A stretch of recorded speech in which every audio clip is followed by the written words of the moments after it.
This podcast is sponsored by nobody. Hey dudes, welcome to Splat from the Past, the only 80s themed horror and sci-fi show where things can get totally radical. Now, I am so excited for today's show. I mean, I am the happiest fanboy in the whole wide world. I'm like a kid in a candy store right now. I will be talking to Special K herself, Lucinda Dickey from Breakin and Breakin 2, Electric Boogaloo. And I finally said it right for once. I'm always saying Boogaloo, but it's actually Boogaloo. I guess you can go either way. And I'm having her on the show today, and I can't wait. Oh my God. I've just been a fan of the Breakin' movies since I was a kid. And we're going to talk about those, celebrate the 40th anniversary. You know, she was in Grease 2. She was in Cheerleader Camp. She was a dancer on Solid Gold. You know, she did Ninja 3 to Domination. She was so badass in that. And talk about stuff like that. She runs like a venue now called Crystal Ballroom at the Burt. And I'm going to ask about that. And it's going to be a great conversation. I can't wait. Like I said, I am just, my heart's in my chest right now, and I'm so excited. You know, I mean, every once in a while, I'll have a guest that I am so friggin' excited to talk to. And today is one of those days where I am super excited. I mean, just, oh, okay, come on, Tommy. Relax, count to 10. She's a person. I know, but still, it's just extraordinary. I can't tell you how excited I am to talk with her. So, yeah, here is my interview with Lucinda Dickey.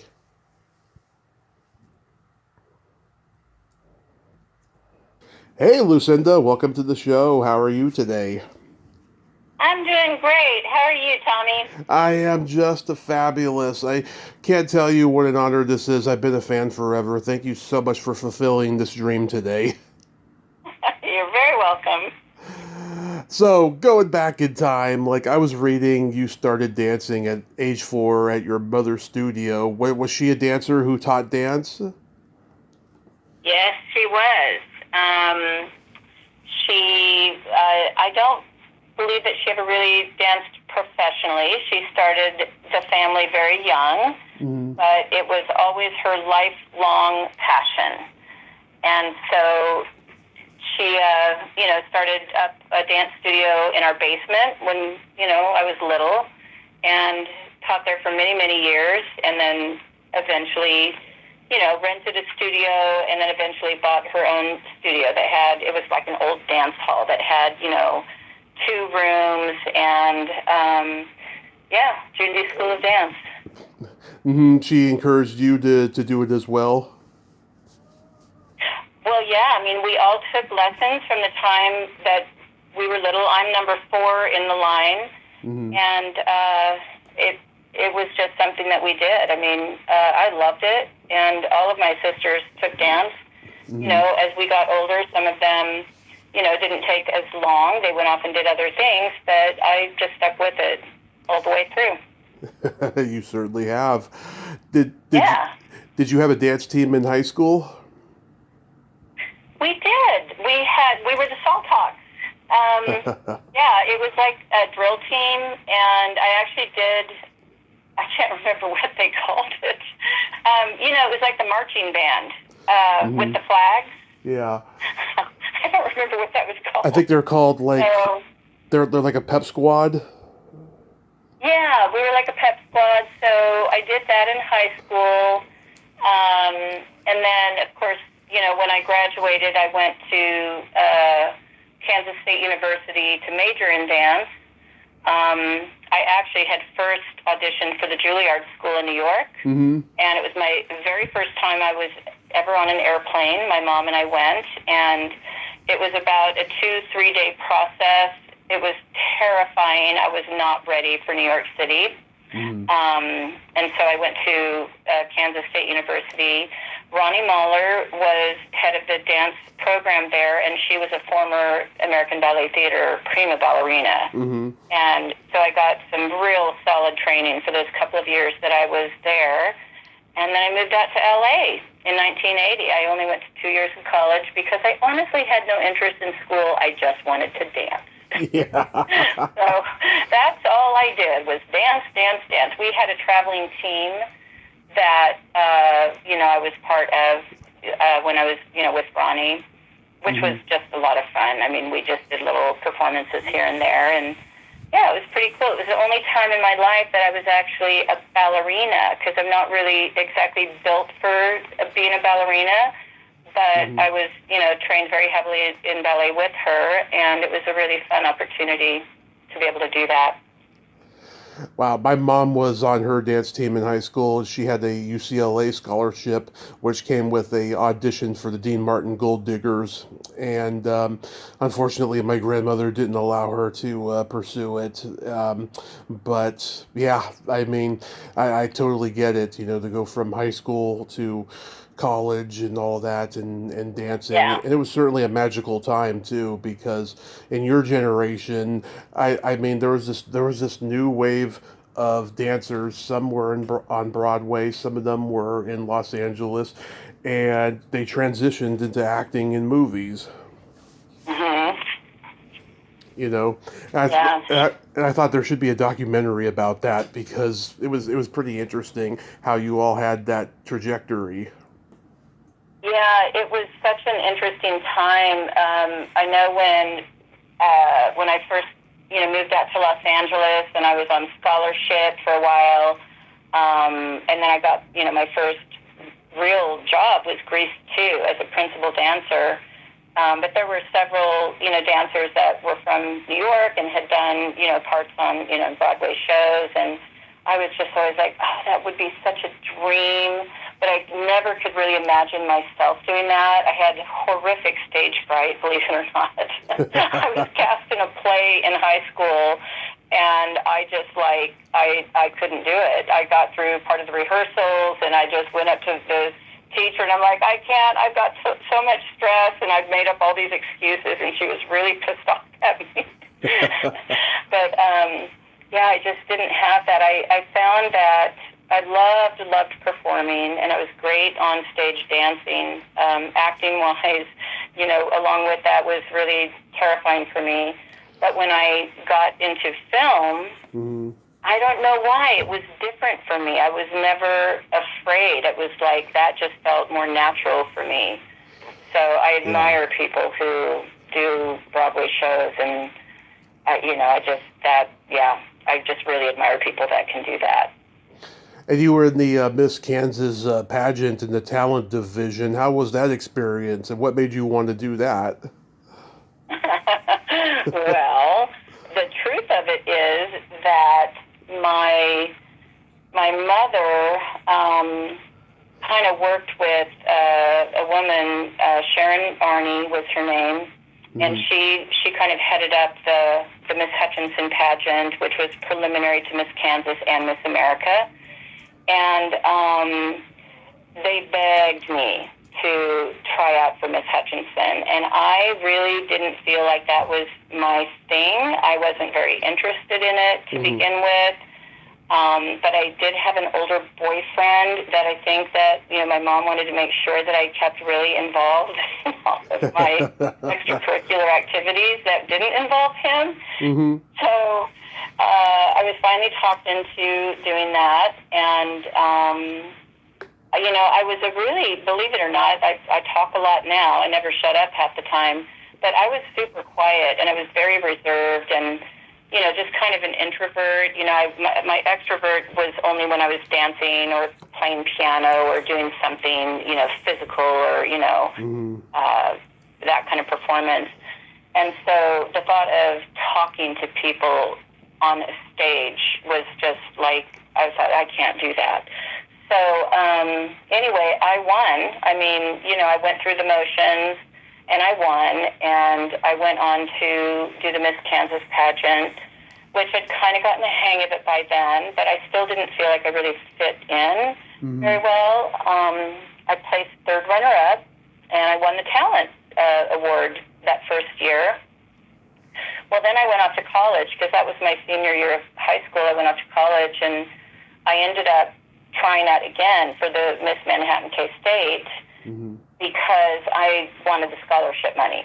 So that money that I won with Miss Hutchinson and Miss Kansas helped me go to college. And so I did it again, and I again went to the Miss Kansas pageant. I won, and then went to the Miss Kansas, and I placed third runner-up again. Didn't win talent that second time around, but yeah, it was a really, in hindsight, a really good experience for me because it forced me out of my shell. It forced me to do the things that were uncomfortable for me, and it also solidified how much I really, really wanted to perform, you know. Yeah. So it was good in the long run, but I never saw myself as Miss America. Not for a second. Did you start taking acting classes when you got to LA? I did after I finished Grease 2. So when I first moved out, I immediately got on scholarship at Dupre Dance Academy. It was a year program. It kind of stretched to like a year and a half. We went a little bit longer, and we were not allowed to audition. Now, could I have taken acting classes then? Maybe, but we danced 10 hours a day. We danced all day long. We were required to take so many classes per week, per day. And then, you know, I got Grease 2 pretty much right away. So it was then that I thought, I kind of want to do what Michelle Pfeiffer's doing. You know, I don't want to just be the dancer. I want to be the star, you know. Yeah. So we filmed for 3 months. It was a fun experience. And that's when, after I finished that filming, that I started taking a cold reading workshop. And, you know, I don't know how much I learned from it. I met a lot of people, had a lot of fun, probably too much fun, learned a little bit. But, you know, I went out on a lot of auditions. But I really, I auditioned for like a year and a half without getting hardly any callbacks. I got commercials because commercials they're just a different genre. And most commercials I was cast in, I think, because of my dance ability. Even if it wasn't for dancing, you know, I moved well. I know there was like a Honda commercial that I was like so excited about my car and just did like a twirl around it or something. And I did a shoe commercial once that I was an executive in a meeting, and I got my feet felt so good I got up and danced on the table, you know. How about dog eat dog food? Yeah. I'm sorry I had to do that. Yeah. Yeah, I got lucky. I mean, Ninja 3 was my first role, and it was a cold reading, and, you know, I got called back a week later and got the job. So I took it not knowing anything about it other than there was a ninja in it. Yeah. I didn't know what the story was. I didn't care. I'm like, I'm being cast in a film. I'm going. Did they tell you to watch the first 2 movies? No, they didn't tell me anything. They just said, pack your bags, we're going to Phoenix. So when I got there, I met Jordan Bennett, who was my love interest, Billy Secord. Yeah. And Jordan took me to see Revenge of the Ninja, was still in theaters. And I just sat there going, oh my goodness, what have I gotten myself into? Now, Ninja 3, The Domination, was quite different. And thank goodness. And honestly, it was a very fun experience. I had a lot of, you know, I loved acting, and it was really my first chance at it. But he helped me out a lot.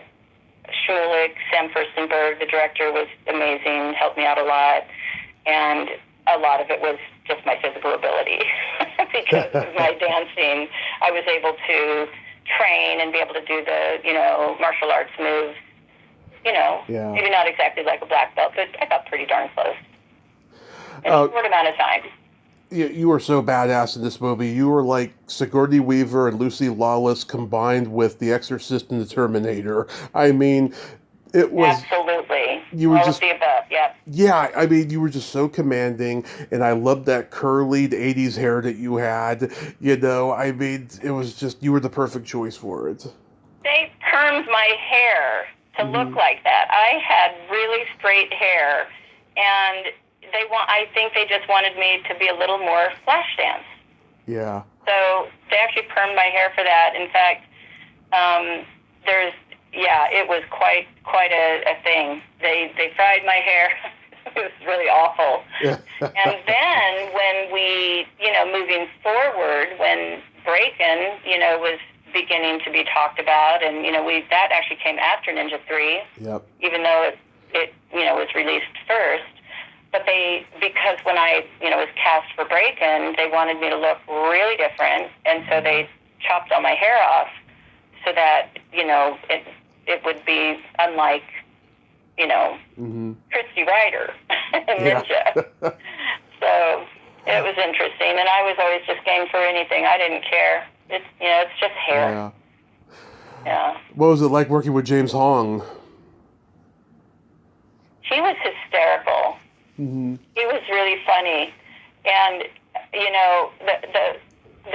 the one memory that has really, really stuck with him is when we were doing the exorcism scene, and I'm chained up, and it's a pretty intense scene, and he's coming to me with, I don't remember the pipe, whatever it was, and he was saying, E.T. phone home. And we were like trying not to laugh because this is a serious scene. He's trying to exorcise this, evil ninja out of me, and he's saying E.T. phone home under his breath. If you listen really closely, you might hear it, or maybe they used a few cuts that he didn't do that. But he was a pretty funny guy. I didn't really know of him, or honestly didn't know much about anybody at that time. I was very, very green. But I just knew that he was actually a real actor that was brought in from L.A. for the film. So it was pretty cool. It's funny, he's 95, still going strong. He's done over 100 movies and TV shows, but I gotta tell you, I think that he's amazing. Of all the work he's done, I think the role he'll always be remembered for the most is the Japanese soldier who's trying to kill himself listening to Robert Hayes' life story in Airplane. I just watched that recently. I know, that's so funny. Yeah. Oh, I know. Yeah, what an amazing career. Yeah. And he also had Dale Ishimoto from McHale's Navy in that movie. Who was that? Oh, that's a good question. Ninja? Yeah, a Ninja. He was also in. He was also in that. Yeah. Oh yeah. Okay. You also too. It should be noted you were also a dancer on Solid Gold, and that was over at. Yeah, that was over at Paramount on Fairfax and everything. Did you ever see any bands or musicians there that you were just in awe of when you were there? Oh my goodness. I was there a very short time. And I can't say that there was anybody live on set. I wasn't so much a starstruck kind of person. Yeah. I was really more into the, survival of the fittest, just trying to keep up, be good enough. Yeah. When I was cast in that, it was a huge audition. And I mean, it went on and on and on. And, hold on, I got a call. I was really good at learning choreography. I could pick it up, instantly, and I could give it my all. And towards the end, when they had us narrowed down to maybe 8 dancers, they had us get in a circle, and we all had to go in the middle of the circle and improv. And I sucked at improvising because I still had that stage fright thing. And so in the moment, I just kind of froze. Yeah. And I was just like, I am screwed. There is no way. Like, if I were the type that were to go off and cry, I would have. I wasn't really that type. I was way too tough for that. But I just remember going back out and just like, oh, this is over, because these other girls were so unbelievably good. They were pulling off moves that I've never seen before, and it was just off the cuff. I'm like, how do they do that? And so when they came around and picked me, it was, everybody was like, what? She got it. So going into rehearsals and, meeting the solid gold dancers, I was just terrified. Like, I was like, just trying my best just to be as good and to fit in. And, it was hard. And I don't know, I had been cast in a Japanese commercial, Toshiba, that I literally went to Japan to shoot half of it with this comedian there. I shot half of it in LA, and this was during the time that I was doing Solid Gold. And when I was scheduled to go to Japan, I had like a midnight flight out of LAX, and our filming was going over, and I was panicking. I was like, you guys, I have to get on the plane. And it was like a big thing, and everybody was mad at me, and I was literally stripping out of my costume as I was running out the doors of, at Paramount, wherever it was that we filmed. And I can't remember where we filmed that one. And I made it, but when I got back, I got fired. Oh. That was the end of my Solid Gold career. So I don't know if it had anything to do with that, or if I just, wasn't the girl they wanted. So. Well, I got to find a clip of you dancing. It was on YouTube. It was you, a man and a woman, wearing these shiny blue leotards, and you were dancing to Paul McCartney's "Take It Away." I know. And I had like a bowl haircut. Yeah. Yeah, you looked cute, though. You looked cute. So now I felt like I looked about 12 years old when I did that, It's true. It's true. Yeah. So now we get into the Breakin movies. This is where we all fell in love with you. And I'm curious, when you read the script for the first Breakin, did you have any like deja vu of like autobiographical elements from Kelly's journey of your own? No. Because, I'll be honest with you. Really? When we started Breakin, the most important thing was learning how to break dance. Yeah. And we went directly into the studio, directly into rehearsals. I had never trained under Jaime Rogers, and so that was a learning curve, just to understand him, understand his intensity, what it was that he wanted from me, and the guys helping me out. And so when it came to the script, first of all, it was a multicolored script that changed daily. We got new pages every day. So I'm not saying that I didn't read through the script, but it changed so much. And it was really the focus of what dance we had to do that day, what the dance obligations were, and then learning the lines literally the night before, knowing that the next morning they were going to give us new pages and we would have to relearn new lines, And it wasn't that way every day, but I don't think I put that much thought into it. I was very much in the moment.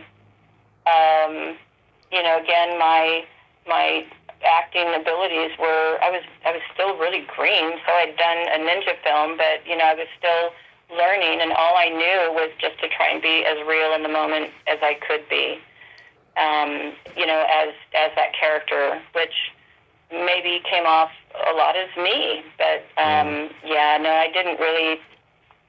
I didn't really think of it in that way, how my life was, in any way related to Kelly's. Yeah, because I watched the movie again recently, and I thought, God, she had to have lived this when she first got to L.A., because it's just, it seems like it's too real, Yeah, I mean, it was, it was, I didn't know anything really about breakdancing. I mean, I was a jazz dancer, and I mean that part was true. Like that part was very relatable. Because I really didn't know when I auditioned for Breakin, because I did audition for it. It wasn't just handed to me. I went to an open call. I had a friend from my cold reading workshop that he thought he could do some breakdancing. So we moved the furniture out of his living room. He had a wood floor, and I made up a routine and did what I thought were breakdance moves. He didn't get cast. I did a worm and a butt spin in my audition, but then I threw in every gymnastic move that I know. Mm-hmm. And, of course, I had done ninja, so, they saw that, and, I did get the part. But, yeah, I mean, that part was relatable, I suppose. I've talked to Shrimp. What a great guy. He loves to talk. Oh, doesn't he? I know, and he's so kind. He says such nice things about me. I'm always kind of like, thank you, Shrimp, but he just goes overboard. I just love him, though. Oh, I talked to Carol Lynn Towns recently. He's still a good kid to me. That's how I still think of him. Yeah. I mean, I talked to Carol Lynn Towns recently. She highly praised you. Oh, that's very nice. Yeah. So I guess it's true. Okay. Well, I mean, I am who I am. I'm a pretty down-to-earth person. Yeah. Always have been, always will be. And I loved doing all of that. It was a year of amazing experiences, hard work. Mm-hmm. And, I always have felt proud that I really did give it my all. I mean, I just did. We all did. Everybody worked so hard on those films. Yeah. And it's funny. It's amazing that people are still talking about them. And it's funny, too. Canon movies could get exploitive, R-rated, lots of swearing, violence, sex, whatever. Mm-hmm. This movie was very wholesome. Yeah. You want to know what's shocking? What? Is that... So, I did these films 40 years ago. Mm-hmm. About... Gosh, how many years ago was it? It was 40 years ago. 8 years. Well, when was it? They did... somebody came out with kind of a documentary about Canon. And I was on a panel. I just can't think of how many years ago that was 10 years ago. Was it about 10 years ago? Yeah. And I remember sitting there when I watched that, and I'm going, oh my God. I had no idea that Canon had done some of the films that they had done. I knew nothing about them when I filmed my films with them. Yeah. That were very wholesome. Ninja was a ninja film. Not so wholesome. I mean, it was a ninja film. But I had no idea. And I'm like, I'm such an idiot. Like, I never thought that. I mean, I was young, and I just wanted the job. I didn't, do a background check on them. Had I done it, I still would have worked for them anyway. But it was so funny because I had no idea. I never had watched any of their films before or after I worked with them. Yeah, it was, I don't know. I always thought that was kind of funny, but I just didn't know. I was so ignorant about that. Oh yeah, and I've talked to Austin Schrunick, he's written his third book right now about the Canon film series and all of that, about the history and stuff. It's a pretty interesting story. It is an interesting story for sure.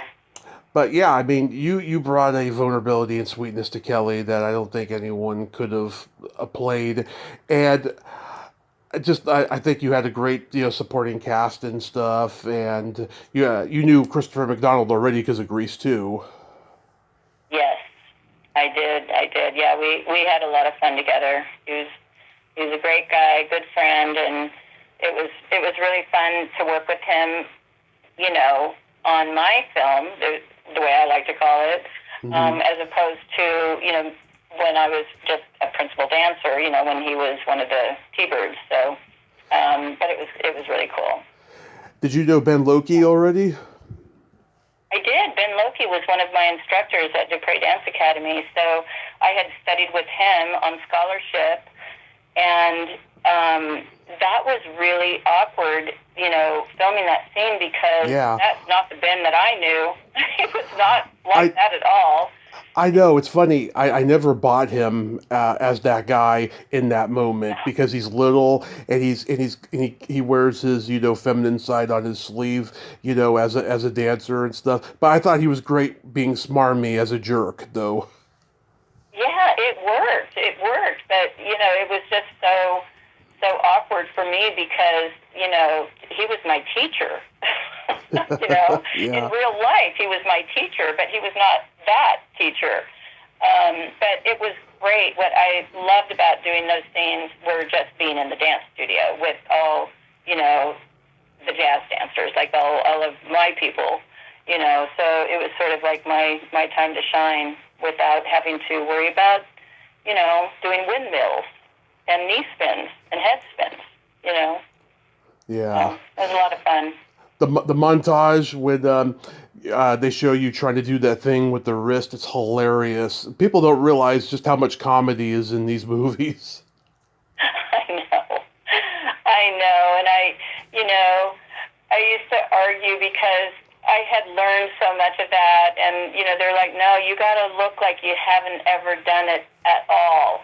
Mm-hmm. And I'm like, but I'm a dancer. I would be able to do it better than that from the beginning. But they wanted it to look like, like it's not natural at all. So, and I can still do a wave, just so you know. Oh, of course. That's the only move I can still do that my body allows. All of the rest of it, forget about it. The top hats and the tuxedos kills me every time we see the cutaway of him driving you guys in the car and that orchestra music is playing. It's so funny. Yeah. Oh, I know. I mean, it's really, I know Shabba-Doo had issues sometimes. He loved the comedy. He was very comedic and very good at those parts. But there was a part of him that wanted the more serious side of, breakdance and the real story and all that. But that's not what these films were about. Yeah. But, they really went over the top, especially with Breakin' 2, with the doll scene and all of that, And when I look back at the time, we were just like, this is ridiculous. I mean, the hospital scene, that was weird. I mean, it was all fun and funny, and now when I look back at it, like, we literally, when we had the screening in, I think it was in February this year, with Breakin' 2, I sat next to Shmulik, and we were laughing out loud the entire time. I mean, we were just dying laughing. It was so funny. Were you on set when Shrimp did his ceiling dance? I was not. No. Yeah. I think I must have taken those days off very seriously, and I just didn't show up. That is my favorite scene in any 80s movie in the world, and it's my, American dream to do something that amazing and then kiss a cute Latin chick. That is just, it doesn't get any better than that. That scene holds up. Well, I love that scene, but me as the gymnast and the, acrobat, I can't believe I didn't go just to play. Just to be spun around and try doing a cartwheel or a walkover from the wall to the ceiling to the, Mm-hmm. I mean, that's what I feel like I've missed out, Yeah. How fun. Yeah. That's an amazing scene. He did a really good job, too. He's, Shrimp is, he's such a talented guy.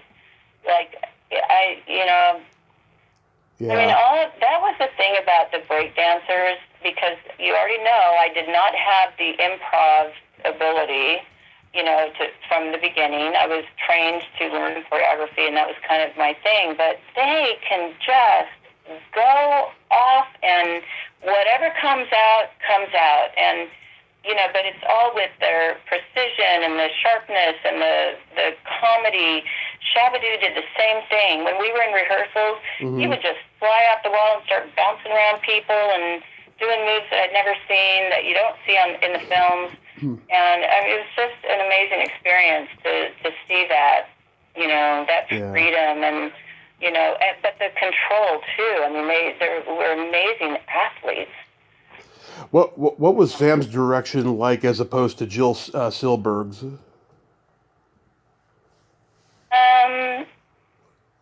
Well, in a way, they were actually very similar. The only difference for me was just I knew Sam and I knew how we worked together on Ninja. Yeah. So it just felt more comfortable for me. But Joel Silberg was great, and he was a very, very sweet man, and I really loved working with him. And I don't know why he didn't do the second one. I don't know if Sam knows the reason. Oh, I know. He may have, oh, you know? Yeah. Well, do tell. He did Rappin' next for Canon, which people call it the unofficial Breakin' 3. And, you could kind of put it in that category because Ice-T's in it, and he does all the rap vocals for Mario Van Peebles because Mario Van Peebles couldn't rap in real life, right? But I always thought if there could have been a Breakin' 3, I always thought there should have been a crossover. Yeah. Yeah, well. Yeah. That ship sailed. I know. So, what happened? Was a third one planned and it just didn't go well or something? I wish that I could have been a fly on the wall in some room to know what really happened. But what I do know is that I had a multi-picture deal with Canon. Right. And it was to do a Breakin' 3. Mm-hmm. And it was to do King Solomon's Mines and Quartermain, and then to do Something to Be Decided, another one. And when we finished Breakin' 2, and we went on a publicity tour, across the United States, things were really falling apart between us, and it didn't go well. There were some issues at the end of filming Breakin' 2 between Shabadoo and me, and it just started unraveling. What I've heard is that he had talked with Menachem about the Breakin' 3, and I don't know. I mean, I was not in that loop because I know that Shabadoo worked, in a different way with them because of the breakdancing, and and it made sense for him to help guide and to do that stuff. Right. But it just I actually left the tour early. We got to New York, and there were just things that happened. I've actually written a memoir that's been sitting on the shelf for about 20 years. I'm going to someday, put out there, and it spells out some of the things that happened, but I was just done, and I came home early, and then it just seems like everything just fell flat. So I ended up not doing, obviously, Sharon Stone. Yes. King Solomon's Mines and Quartermain, and there was a lot of reasons why they didn't want me to go do it because they wanted to do the Breakin' 3, but I think it was really just an excuse. Some of the stuff that they came up with, some of the reasons why were just pretty ridiculous. But yeah, honestly, at that point, I was a little bit afraid to go film for 5 months. Because they were pretty. They threatened me a few times. They were not very nice men. No. And I just was kind of like, this is not for me. So I just kind of backed down and decided to go a different direction. Did you ever reconcile with Shabadoo? Oh yeah, I did with Shabadoo. Yeah. That's good. I mean, we didn't really talk for many, many years. Mm-hmm. But during COVID, we did a big Zoom. Yeah, I saw that. Like everybody else did. And he actually, that was kind of his apology. That's good. Because he wasn't real nice sometimes, we had some issues, so, but no, I always respected him, and we didn't really talk, but, I followed him on Instagram. We would message each other, occasionally, but yeah, it was kind of, it was just sad, when he died, because it was so unexpected, and I actually felt like, that feeling like we never, I wish we would have had, this is everybody's lesson. Yeah. Don't wait. I wish we would have had like a real conversation. Yeah. We never really got that opportunity to have the real conversation. But, all was well. And, it was just unfortunate what happened with him. Yeah. Just way too soon, way too unexpected, as it happened for a lot of people. I mean, my God, I lost 3 family members with COVID, and I'm not sure that that's what he died from, but it kind of sounded like it was, even though he said he was negative. That it was just horrible. Just a horrible time for a lot of people. It sure was. I love Cheerleader Camp. Was this like a standard audition that your agent got you, or did you get offered this? No. No.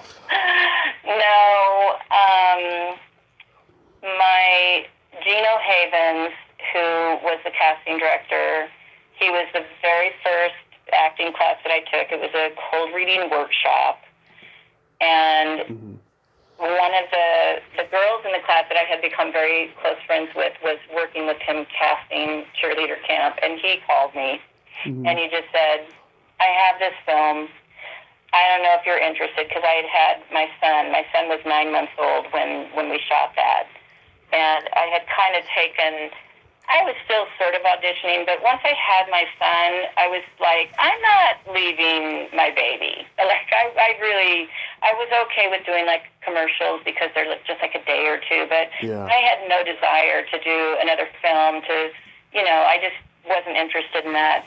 Yeah. And anyway, so, we talked about it, and I said, well, I mean, if I do it, I want the lead role. I'm not going to, and he goes, no, you don't want the lead role, trust me. You need to be the mascot. That's the better role. Yeah. So anyway, we talked about it, and I thought, why not? My husband came with me. We brought the baby, drove up there, stayed 4 weeks up in the, redwood forest, and oh my God, I have a story. That is just ridiculous. But again, I kind of like, playing the evil person. I sort of have that dark side that, I've, enjoyed doing that. And,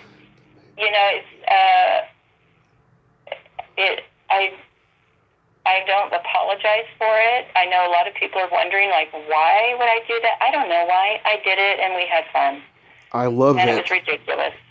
I love it. Every time I watch it, I can't wait to hear your great lines in it. Like, I'll drop dead if you ever give head, or Timmy, you wouldn't know what to do with it if it bit you in the nose. Oh my God, I know. I mean, it is as campy can get. I just wish, the original title was Bloody Pom Poms. I just wish they would have stuck with that. Yeah, that's better. But then again, Cheerleader Camp sells, Yeah. And you had that was wild. Oh my God, that was just wild. Betsy Russell, I might be talking to her soon, finally. I've been a fan of her since I was a little kid. Lori Griffin, we followed each other on Instagram for a while, and I think she deactivated her account recently. I haven't seen her in a while. And they must have been great to work with. Oh, everybody was great. I mean, we literally, we were camping out. We all had our little cabins, but, there was so much shot at night, and in the forest. And I mean, it was just ridiculous. Life was great. Every girl had a crush on him back in the day. I know. I actually ran into Nicolette at a store like a couple of months ago, and she, of course, didn't know who I was. But I looked at her and I said, I remember you from Cheerleader Camp, Yeah. And so we talked for a minute, and then it was funny because she kept coming out of the dressing room, and she's like, "Oh my God!" Oh, and I remember, and she was starting to remember the stuff because she came up for like a week or 2 weeks. I don't know. I mean, we only shot for about 4 weeks up there. Yeah. It was just kind of funny because it was quite something. I mean, we had fun. There were people walking with their guts hanging out during lunch breaks, and it was just. That was in Bakersfield? Yeah, I mean, we were way up. I don't know the exact, I know it was past Bakersfield. What I do remember is that we had to one time go down the mountain. It probably was Bakersfield. I don't know. It's a long time ago because we needed more diapers. Yeah. And it took like an hour and a half because there was like one lane that they had closed off and they had to wait for traffic. And we were like, "Oh Lord, get what you can while you're there because we're not doing this again." Mm-hmm. It was pretty wild. They had like one big lodge that was the post office, the general store, the cafeteria, the real estate office. I mean, it was all just one big lodge, and we ate many of our meals there. Mm-hmm. We, had some that were, on set, just depending on, where exactly that was. But yeah, a lot of funny memories from that. People always told me, "Don't go to Bakersfield. It stinks like cow." I haven't been there since then. I don't think I've been there since then, but I believe it. I'm sure it does. And you had the great late George Buck Flower. Oh my God, everything he was in, he was great, and he got to have a sex tape scene. Yeah, he was so creepy. Every character he played, he was creepy, even when he's the homeless guy in Back to the Future. Yeah. And you really couldn't understand much of anything he said. Yeah. Always had they. I know. It took me years to even realize what he was saying in Back to the Future. I know. Thank God for subtitles on the TV, Yeah. Were you in a Perry Mason movie? I was not, but I did one episode, The Defiant Daughter. Yes, that's what I mean. Let's see, that was 1990. 90. Yeah. I lived in Vegas for 1 year. I just had my daughter. Mm-hmm. She was 4 months old at the time. My husband was working for the ABC affiliate. And so we moved there, and, I did a little bit of modeling, there wasn't really much acting to do there, but, I had a 2-year-old and a 4-month-old, so there wasn't a lot I was going to be doing.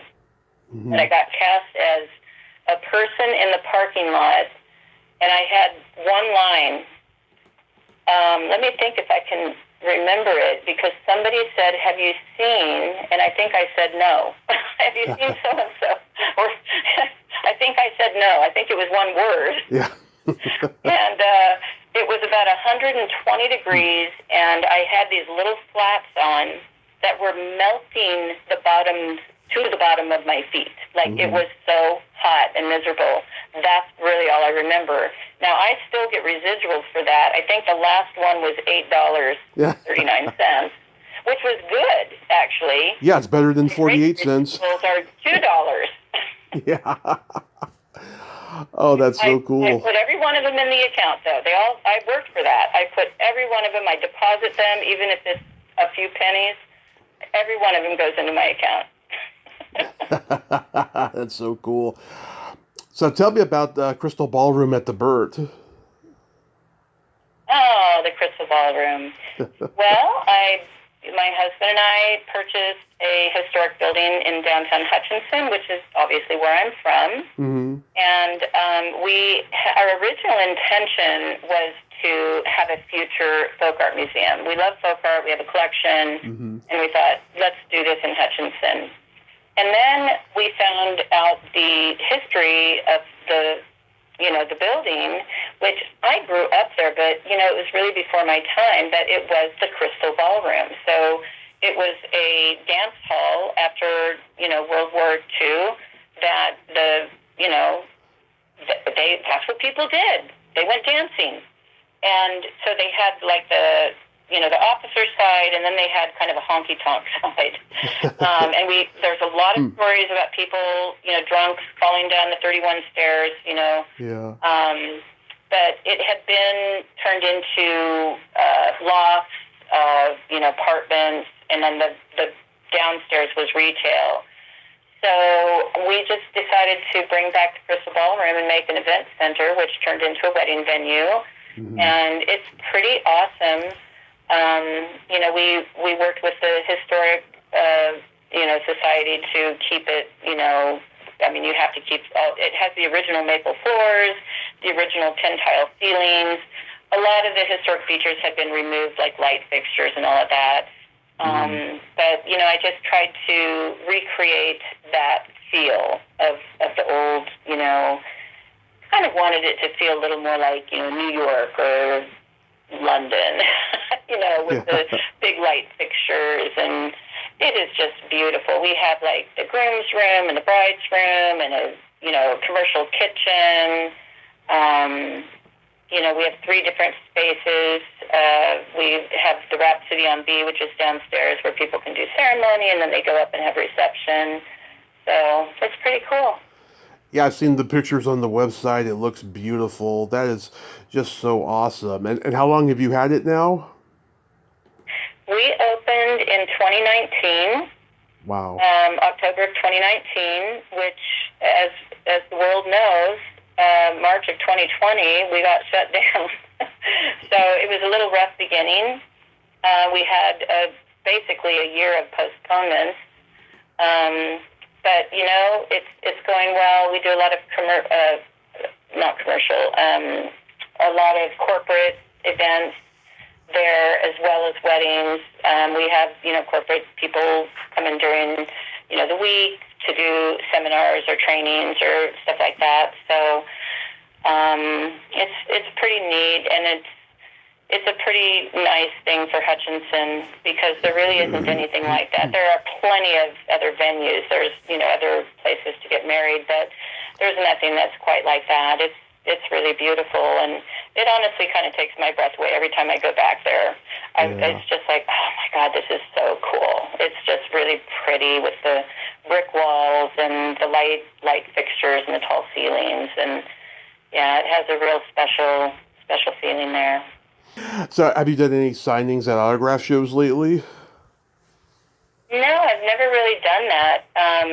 This year has been the first year that I've kind of come out of my shell and shown up a few times because of the 40th anniversary. I decided to just say yes. Mm-hmm. But no, I haven't really done that. I haven't really been asked, to be honest, but I'm really not on social media. I have social media accounts, but I'm not very active. I might post a dog thing once in a while, but I haven't even done that lately. But, I'm pretty busy with the, property management stuff that I do, and, just with my family. I'm a grandma now. I have a granddaughter who is 2.5, and I have a grandson coming in October. So God bless. Taking on new roles. God bless. Yeah, the autograph shows are getting popular now. So many people who didn't do them years ago are doing them now. That's why I had to ask. I know. I have a girlfriend who has asked me to go with her, Suze Lanier Brand. I know Suze. I don't know. Do you know Suze? Oh, yes, very well. I met her before I even had a podcast, I'll tell you. She is one of my very best friends, and she's always like, you should go do these with me. Yeah. Well, maybe. I would go do it with her, but because we would have a blast. I mean, we would have to be like next to each other. Like if I were going to do it, we would have to be right next to each other. So, yeah, no, I just haven't really gone that route. Shrimp talks about it because I know I think he does that. I'm a homebody. It would be hard to get me out to do that. You know, if you want to put me on an island somewhere where, you know, I can be out in the sand, great. But I just not convention stuff, not my thing. Yeah, I think you should go do it with Suze. I'm surprised the Hollywood show hasn't asked you guys. Yeah, no, nobody's asked me. How did you meet Suze? We met I think we've known each other about 14, 15 years. Mm-hmm. We met at an event that another friend of mine was putting on. So it was at a restaurant/bar. Mm-hmm. And, you know, I knew a lot of people there, but, you know, I went in alone and I kind of looked around. I'm like, oh, there's so-and-so and so-and-so. And I just thought, everybody's talking. And, yeah, I still have a little shyness in me. So I just went up and sat at the bar and ordered a drink, and she was sitting there, and we literally just started talking, and it was as if we had known each other our whole lives, and we have not stopped since. We just hit it off, and we're like, you know, soul sisters, I guess. I don't know. We just became very close friends, and it's been that way ever since. That's exactly... And she only lives about 20 minutes away from me, so... We're always, like, if ever, you know, there's a thing to go to, like, she's my date or I'm her date. Like, we always are the one that goes with the other to show up for if somebody's doing a play or if there's a, you know, band playing. Her son is a musician. Mm-hmm. It's been way too long since I've gone to see one of his shows. But, she's a great person. I love Suze.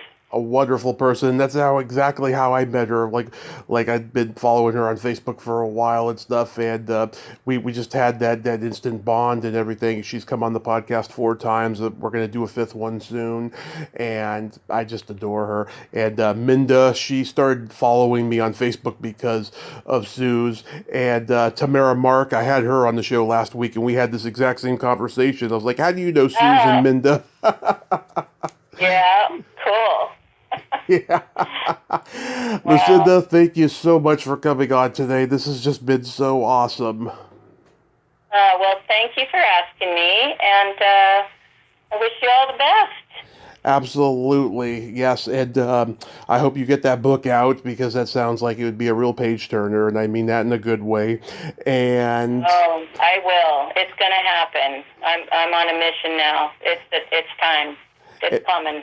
And I will try to tell the convention people to book you. No, it's okay. It's okay, really. You don't have to tell them. Okay. You have a great day. Be safe. Thank you. Bye-bye. Thank you. Bye-bye. Well, there you have it. Lucinda Dickey. Ain't she a sweetheart? Oh my God, what a great lady, huh? Yeah, it's funny how these 2 80s movie dancers, Lucinda and Tamara, are friends with Minda Burr and Suze Lanier. It's just a funny coincidence. LA's a small place. Well, until next time, this is Tommy Throwback Kovac saying there's no shame in living in the past because the present sucks. Liar, dudes.